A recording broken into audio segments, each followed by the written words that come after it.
They promised Winnipeggers they could own the sky, but that downtown condo development never got off the ground.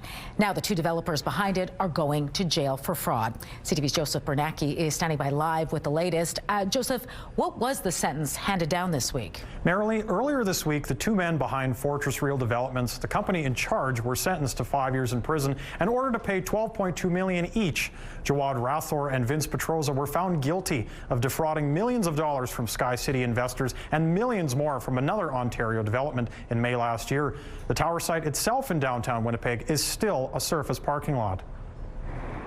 This parking lot was once the site of big dreams for some investors. That ended this week in criminal sentences and hefty fines for the men behind the project. An Ontario court sentenced Jawad Rathor and Vince Petroza, the duo behind Fortress Real Developments, after they were found guilty of defrauding almost 800 people who invested in the SkyCity Centre Winnipeg project and another project in Barrie, Ontario. I mean, these people were lied to and completely misled.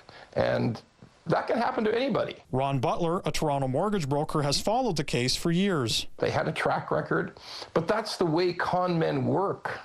They make sure that they have something to point at that is okay first before they go in for the big money and take everybody down. It was supposed to be the tallest building from Calgary to Toronto, a 45-story, 392-unit luxury condo tower. Now, the Ontario court has sentenced its developers to 5 years in prison and a $12.2 million fine each. Gerald Chan, Petroza's lawyer, said in a statement in part, "We are appealing the verdict on the basis that the trial judge made errors in his treatment of the opinions of value that were used on the Fortress projects and disclosed to investors." Rathor's lawyer, Scott Fenton, told CTV in a statement in part, Mr. Rathor has filed an appeal and has been granted bail pending appeal. We need density and we need more residential units.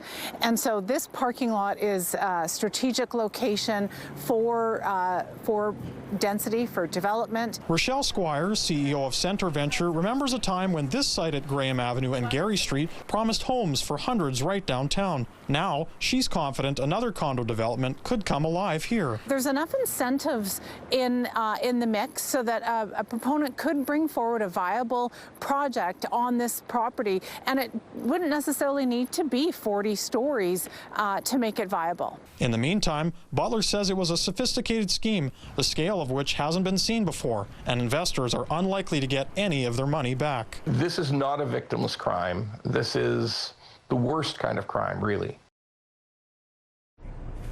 In his decision, Justice Daniel Moore says there were aggravating factors he considered. The fraud went on for 4.5 years. It targeted so-called mom-and-pop investors who suffered financial catastrophes, and also the fact that the fraud involved a high degree of planning.